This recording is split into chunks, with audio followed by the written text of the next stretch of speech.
কিয়ামতের কঠিন ময়দান যেদিন কায়েম হবে, এই জমিন যেদিন তামা হয়ে যাবে, মাটি থাকবে না, এই পৃথিবীতে হবে হাসরের মাঠ। এখানেই এই গাজীপুর মাওনা শ্রীপুর যে যেখানে কবরে ঘুমায় আছেন, এখান থেকে উঠে এখানে উঠবেন, আরেকখানে যাইতে হবে না। ট্রাক দিয়ে আপনাদের আরেকখানে সাপ্লাই দেওয়া হবে না। এই পৃথিবী হবে হাসরের মাঠ। বলতে পারেন হুজুর, লোকজন কিভাবে জায়গা হবে? আটলান্টিক মহাসাগর সহ সব যখন ভরাট করে ফেলবে, সব পাহাড় যখন লেভেল করে ফেলবে, এই পৃথিবী একবারে ছোট হবে না, অনেক বিশাল। বর্তমান কাবাগর যেখানে, সেখানে হবে আল্লাহর আরশ। সব যখন এই ময়দানে উঠবেন, তখন দেখবেন এই জমিন আর মাটি নয়, তামা হয়ে গেছে। কেন? তামা হইলে গরম হয় বেশি।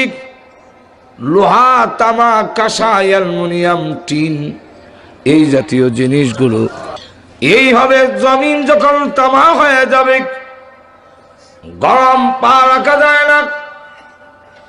সূর্যরা, যেই সূর্য পৃথিবী থেকে বিজ্ঞানীরা বলেন 9,30,00,000 মাইল দূরে, আল্লাহর রাসূল বলেন এই সূর্যরা চৌকে সুরমা দিতে গেলে সুরমা দানিতে একটা শলা দেয়, যারা লাগায় মরাইয়া,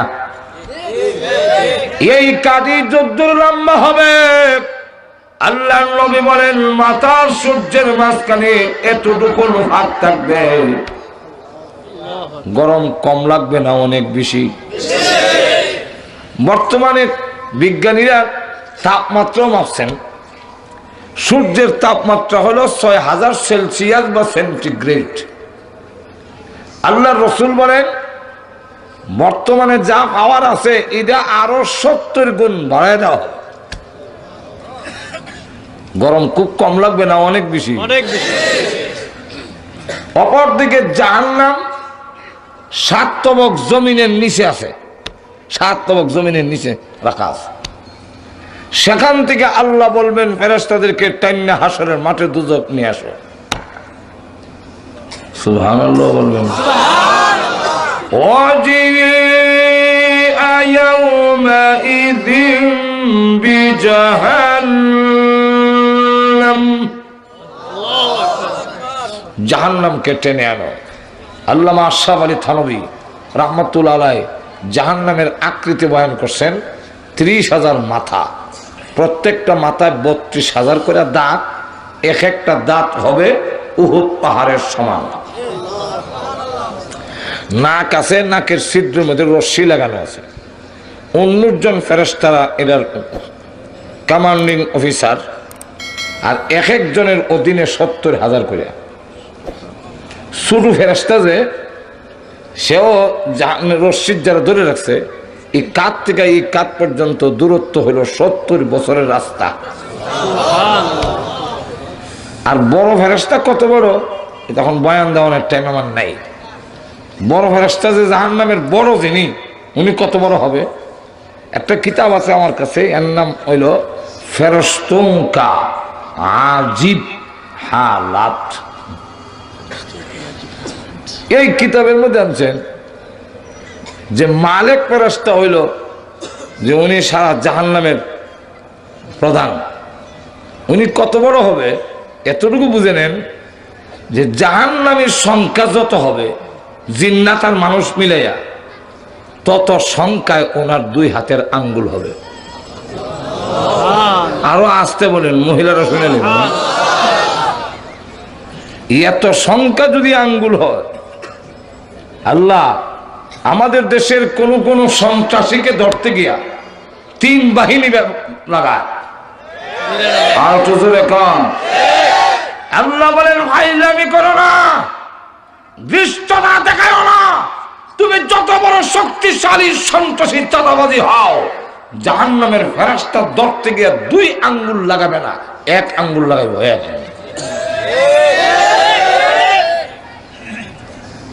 এখন এইভাবে দইরা জাহান্নামের দিকে যখন ঢিল মারবে, কিতাবে লেখেন 70 বছর পর্যন্ত সে শুধু যাইতেই থাকবে। বুঝেন কি শক্তি, হাই নেমে করতে হিসাব করে করো, ঠিক কিনা? যাক, সবে মিল্লা জাহান্নামের রশিদ ধরছে, কিন্তু জাহান্নাম মানুষ দেখার পরে হাসরের মাঠে একান্ত ক্ষুধার্ত বাঘের নাই, হুঙ্কার দেয়, দাঁতে দাঁতে কষা লাগায়, খট খট খট খট, গুসায় জুমুন ফেটে যাবে।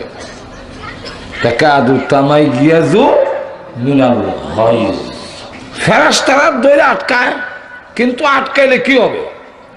আমাদের দেশে যারা বড় সার হলে, সার বোঝেন তো সার, হ্যাঁ, এই সার এমনি মালিকের রশিদ ধরে রাখলে দেখবেন হ্যাঁ যখন দৌড় দেয় মালিক এমনি রশিদ ধরে রাখে, মালিক অটোমেটিক যায়, ঠিক না? জাহান্নাম যখন টান দেয় 19 জন এক একজনের অধীনে 70,000 করে সব অটোমেটিক যায়। প্রভু তুমি না বলেছিলে মানুষ আমার খাবার, লক্ষ লক্ষ বছর ধরে আমি ক্ষুধার্ত, খাবারের অভাব নাই গো, বলো না রশিদা ছেড়ে দিতে, সবগুলো খাওয়ান খেয়ে ফেলি। আল্লামা মুফতি শফি সাহেব রাহমাতুল্লাহ আলাইহি তাফসীরে মারিফুল কোরআনে এই আয়াতের ব্যাখ্যায় আনছেন, হঠাৎ করে ফেরেশতাদের হাত থেকে রশিদা ছুটে যাবে, তখন সে ধাওয়া করছে জাহান্নামের দিকে। আর যতগুলো নদ নদীর রেখা ছিল সমস্ত রেখা দিয়ে এক একটা জিহ্বা বেরিয়েছে গ্রাস করার জন্য। এই অবস্থায় ফেরেশতারা বারবার চেষ্টা করতেছে রশিটা ধরার জন্য, কিন্তু লাগাল হয় না, হেজেতেছে পাগলের মতো। এই অবস্থা দেখা নবীরা তখন বলবে উম্মতের দরকার নাই, আমার বাঁচা। ওলি গাউস কুতুবরা বলবে আল্লাহ মুরিদ লাগতো না, আমারে বাঁচাও। ভণ্ডরা বলবে আল্লাহ আমি ফির আসতাম না, আমি একটা ভাব ধরছিলাম দুনিয়াটা খাওয়ার জন্য, আমি ফির না। মা বাবা সব আতঙ্কিত। আল্লাহ হুঙ্কার দেয়, ফেরেশতারা জিবরাইল ইসরাফিল মিকাইল সব লাইনে দাঁড়াও, আমি আল্লাহর অনুমতি ছাড়া কথা বলবো না।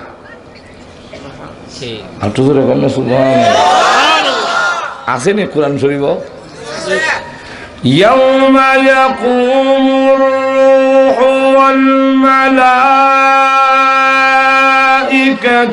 সাফফা লা ইয়াতাকাল্লামুনা ইল্লা মান আযিনা লাহুর রাহমান।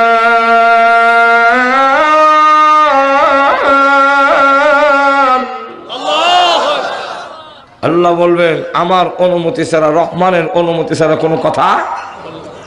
জিবরাইল আলাইহিস সালাম আতঙ্কিত হইয়া আল্লাহর আরশের হায়া দইয়া আল্লাহ আমারে বাঁচাও, না জানি কোন ঠাডা আমার উপরে পড়ে। আল্লাহ হুঙ্কার দেয় লিমানিল মুলকুল ইয়াউম, আজকের রাজত্ব কার?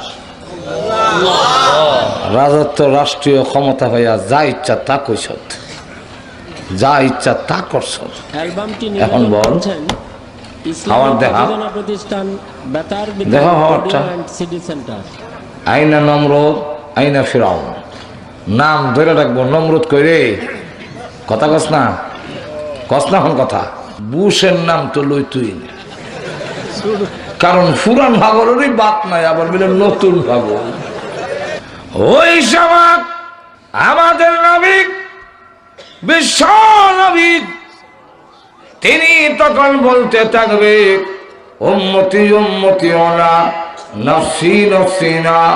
তিনি তখন বলবেন আনতা আহকামুল হাকিমিন,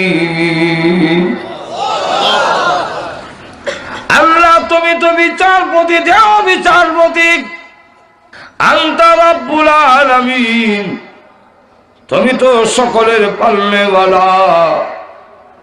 আনতা রাব্বুস সামাওয়াতি ওয়াল আরদ, তুমি আসমান জমিনের মালিক। আনতা রাব্বুল আরশিল আযীম, তুমি মহান আরশে আযীমের মালিক। আনতা যুল জালালি ওয়াল ইকরাম, তুমি সম্মান ও মর্যাদার অধিকারী। আনতাল হাইয়ুল কাইয়ুম, তুমি চিরঞ্জীবী, তুমি নিজে কায়েম ছিলে, সকলকে কায়েম তুমি রেখেছ। আল্লাহ, তুমি যদি আমাদেরকে হুঙ্কার দাও, আমরা তো তোমার গোলাম, তুমি আমাদের মনিব। মনিবে হুঙ্কার দিলে গোলামের কি ক্ষমতা আছে তার পাল্টা পাল্টি করা? এমন ভাবে প্রশংসা শুরু করবে, বিশ্ব নবী জিন্দেগিতে এত প্রশংসা আল্লাহর কোনদিন করেন নাই। আল্লাহ ডাক দিয়ে বলবে,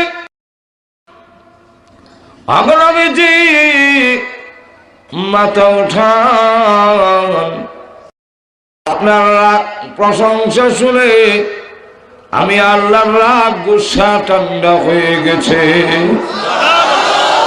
এই কিয়ামতের কঠিন ময়দানে সর্বপ্রথম আপনাকে আমি আল্লাহ কথা বলার জন্য অনুমতি প্রদান করলাম।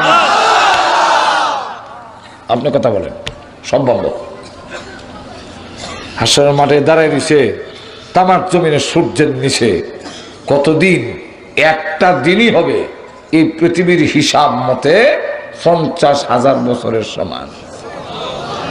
কয় বছর? 50,000 বছর। আমার কথা না, আল্লাহ কোরআনে বলে দিয়েছেন মিকদারুহু 50,000 সানা। 50,000 বছরের সমান একটা দিন দাঁড়িয়ে রয়েছে।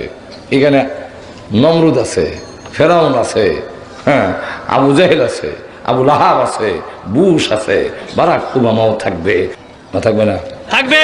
আপনিও থাকবেন, আমিও থাকবো। আরো জোরে কোন ঠিক না? আল্লাহ রাব্বুল আলামিন সবটের দাঁড় করে রেখে দিয়েছেন, কোন কথাই কয় না। আল্লাহ খালি তার 50,000 বছর। চিন্তা করছেন বিষয়টা। এখন হাসরবাসীরা বলবে যে আমরা একটা ফায়সালা হয়ে যাক, জান্নাত আর জাহান্নাম বুঝি না, একটা ফায়সালা হোক। কোন লোককে যদি একবার খালি কোর্টে আনে আর নেয়, আর একবার মাথা বাইর করে আবার নেয়, ফাঁসি দিবনি না দিত না, এরকম একটা টানাটানি যদি থাকে, তখন যারা এইভাবে নেয়, এখন কিভাবে কোর্ট কাছারিতে টানা হয় সব থেকে একটা দেলাম তো জোরে ঘন্টা ঠিক হাসরবাসীরা বলবে একটা ফায়সালা হয়ে যাওয়া বালা, দেলাম দুজবই। কিন্তু কথাটা বলবে কে? বলে একটা ফায়সালা করেন। সব হাসরবাসীর গে এখন আপনার নাম রাব্বা, আপনার নাম রাব্বা। আব্বা মানে আদম আলাইহিস সালাম, সকলের আব্বা তো আদম আলাইহিস সালাম। আপনার নাম রাব্বা মানে কি করা? একটু কন্যা বিচার আরম্ভ হইতে বলে 1000 বার মাফ চাই। হাদিস শরীফ আসছে মুসলিম শরীফে, তখন বলবে ইতু নুহা, তোমরা নূহ নবীর কাছে যাও। নূহ নবীর কাছে গিয়ে হবে আপনার নাম শরীয়তের প্রথম নবী, আপনি একটু মেহরবানি করে আল্লাহর কাছে বলেন না। বিচারটা মানে বেহেশত দিবেন না, বেহেশত একটা দেল এই কথাটা আল্লাহর কাছে বলেন। নূহ নবী আমিও মাফ চাই। বলে কেন? বলে আল্লাহ যদি উল্টা আমারে জিজ্ঞাসা করে যে 1000 মানুষ মরলো, তোমার ছেলে যে সময় মরে এই সময় সিল্লি মাসে লেগে এর আগে সিলি দিলা না, এটা জবাব দেওয়া আগে। আমি না, তোমরা যাও ইব্রাহিম নবীর কাছে। তো ইব্রাহিম নবীর কাছে সবাই গিয়ে আপনার খলিলুল্লাহ, আল্লাহ উপাধি দিয়েছেন, আপনি আল্লাহর জন্য আগুনে জাপ দিছেন, ছেলে কুরবানি করছেন। হ্যাঁ, যদিও উনি তো কুরবানি করে দিয়েছে, কুরবানি ওইসা না, এটা হলো ভিন্ন, উনি তো করিবেন সব ডাক্তার ইয়া যেরকম ঠিক খেনা। এখন আপনি কোরবানি করছেন, আপনি অনেক কিছু আপনি বলেন না। ইব্রাহিম নবী বলেন আমি মাফ চাই। বলে কেন? বলে আল্লাহ যদি উল্টে জিগায় বউরে বোন কইসলা কেন? কথা বুঝেন না? মুসলমান মিশা কথা বলতে পারে না, কিন্তু মিশাও না, আবার একটা শব্দের দুইটা অর্থ হইতে পারে এমন কথা বলা জায়েজ আছে। এমন কথা বলা জায়েজ আছে। যেমন হযরত আবু বকর সিদ্দিককে জিজ্ঞাসা করেন হিজরতের রজনীতে, আরে কাফের যে ও আবু বকর তোমার সাথে লোকটাকে, কারণ আবু বকর সিদ্দিক বলেন হিজরতের দিন রওনা দিছি, এখন যদি বলি মোহাম্মদ তো তুই এক্ষুনি আমরা আটকাই নিব, আর যদি বলি মোহাম্মদ না মিথ্যা হবে, মুসলমান মিথ্যা বলতে পারে না। তাই তিনি বলেন হুয়া রাজুলুল্লাযী ইয়াহদিনি, তিনি ওই ব্যক্তি যিনি আমার পথ দেখান। দেখেন এক গুলে দুই শিকার, এদের দুইটা অর্থ।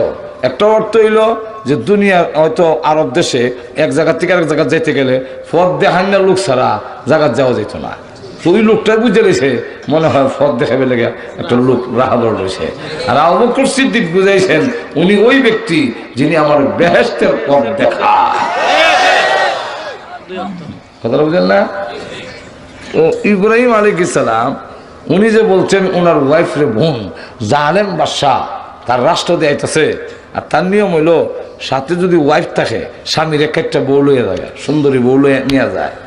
এখন উনি যদি কয় আমি ওনার স্বামী, তো একটা বউ লই দিব, এর লেগে তিনি বললেন উনি আমার বোন।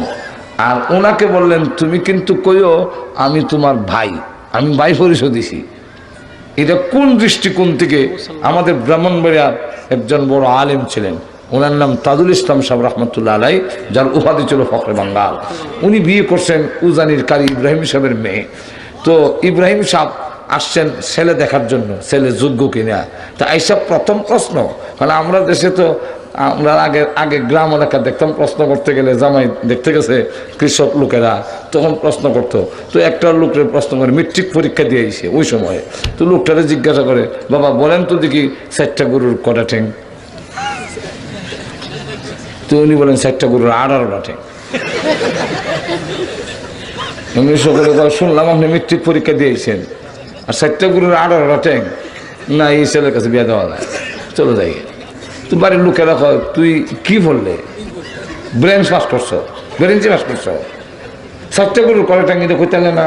4টা গরুর কটা ট্যাঙ্গিটা বলতে পারবো না, মেট্রিক পরীক্ষা দিয়েছি না। বুঝল তো 4টা গরু তুই 18টা করে কেন? বলে 4টার তো 4টা গরু, 4টা গরু 16টা, 4টা গরু 16টা।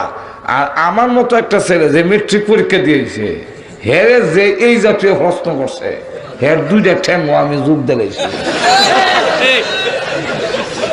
18টা হয়েছে। যেরকম ঠিক না?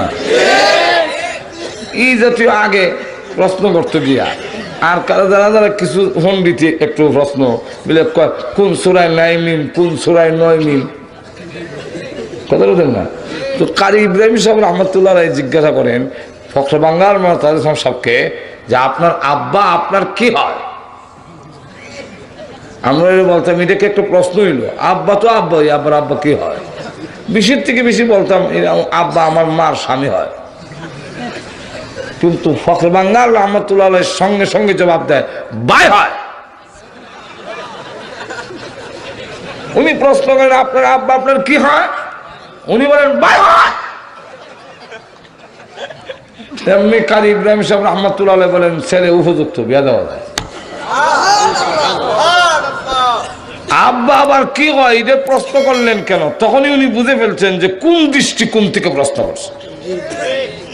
উনি কোরআন হাদিসের দৃষ্টিকোণ থেকে প্রশ্ন করেছেন ইন্নামাল মুমিনুনা ইখওয়াতুন, মুমিন মুমিনে ভাই ভাই, আব্বা মুমিন আমিনও মুমিন, ইমানের সূত্রে বাপ বেটাও ভাই ভাই।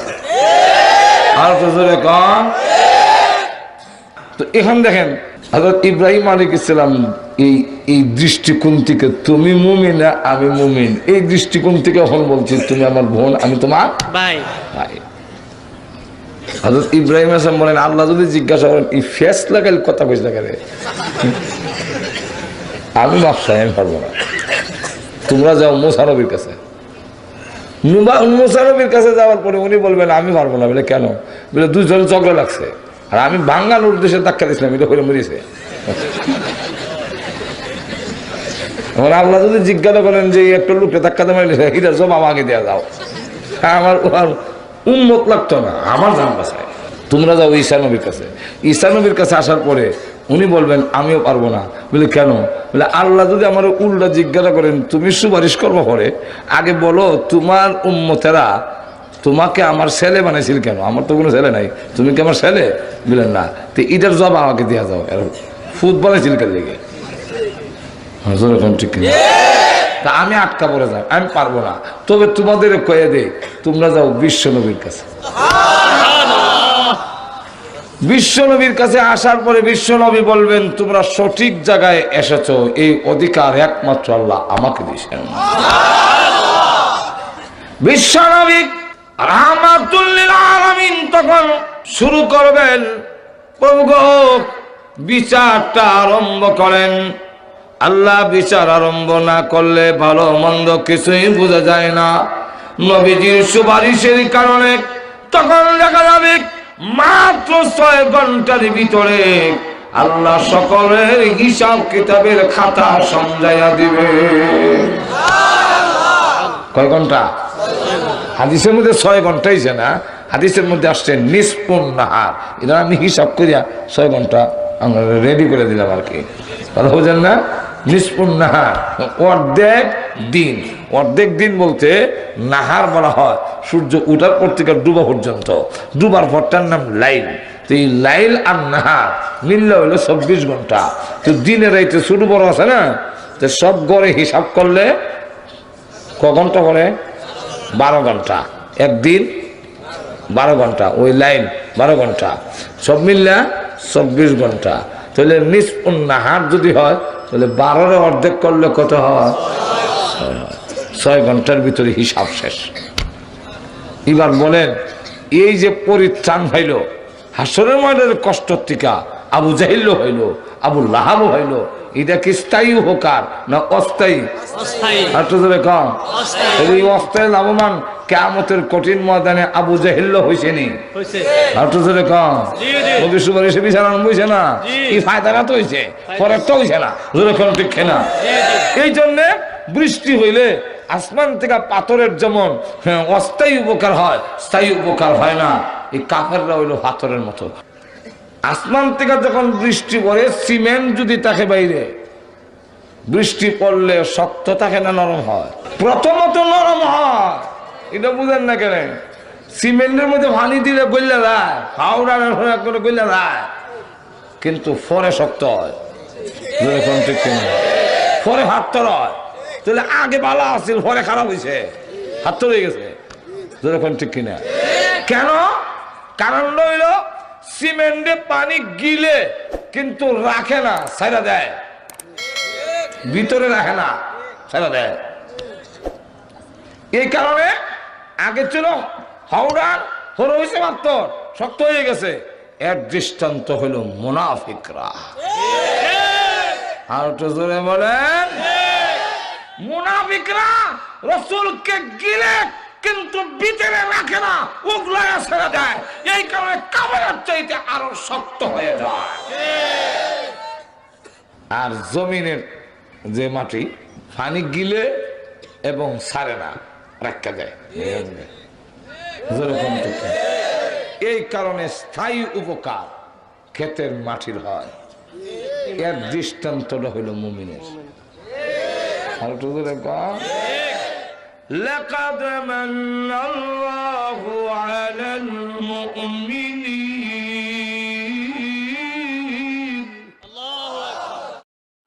আর কোরআনে যত মুমিনিন কইছে, এর অধিকাংশ মুফাসসিরে কেরামের রায় হইল সাহাবায়ে কেরাম। কারণ এর প্রথম মিসদাক, প্রথম এর হইল সাহাবায়ে কেরাম। যখন কারা?